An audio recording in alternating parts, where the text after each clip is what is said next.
Only 17% of people in the United States reported being smokers in 2014. But just because it's less popular doesn't mean it isn't still a huge problem.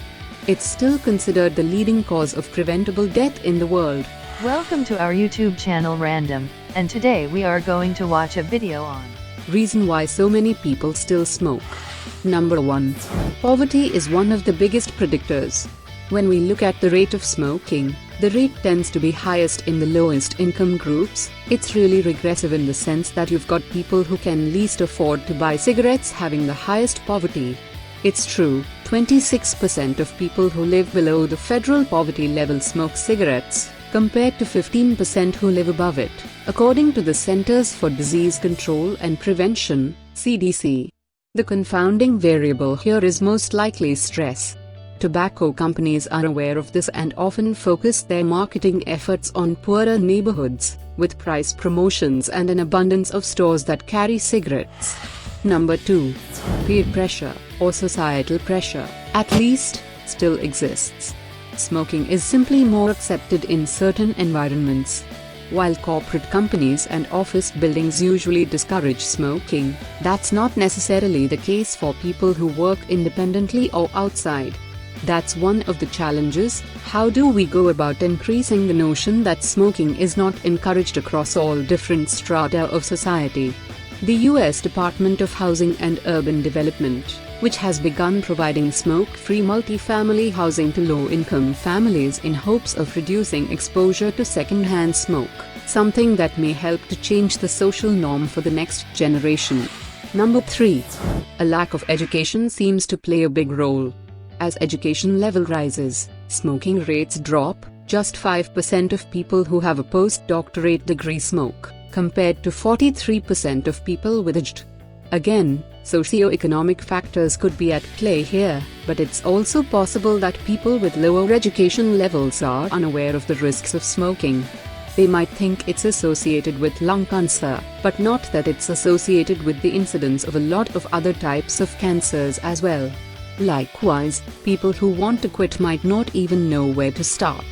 In some of the work that we've done, we've found that even when they realize the risks associated with smoking, sometimes the barriers to quitting just seem to be so great. Number 4. Insurance. In 2014, about twice as many people without health insurance or Medicaid were smoking, compared to those who had health coverage. These people are also more likely to have the lowest incomes, noting that if they were to come down with lung disease, heart disease, or some type of cancer, they'd be least able to afford it. What's worse is that many times these individuals end up being diagnosed with smoking-related illnesses later down the line, when things have progressed more than they would among people who are covered. In other words, it's the goddamn apocalypse of situations. Number 5. Mental illness. The data shows that people who have a mental illness are more likely to smoke. There's speculation that some of them may be smoking to self-medicate.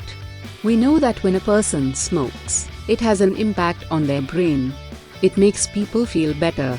It calms them down a bit. It elevates mood. The temptation to self-medicate may also be stronger for people who lack access to health coverage. Number 6.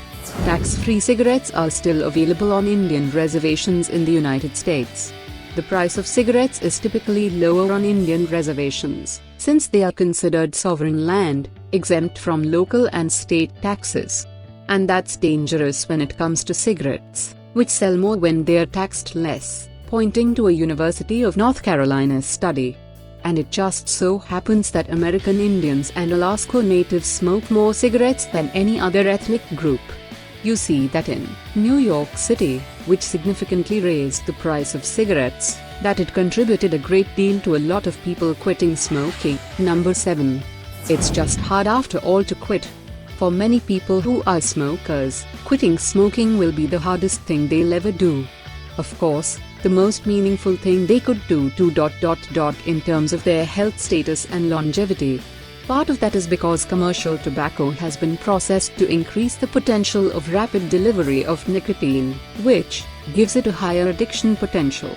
And while everyone describes quitting differently, all of the stories typically include withdrawal and finding ways to rationalize smoking just one more cigarette.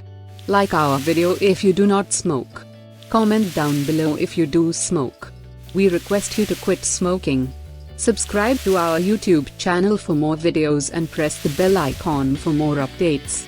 Thanks for watching. I'm prepared to give. I think I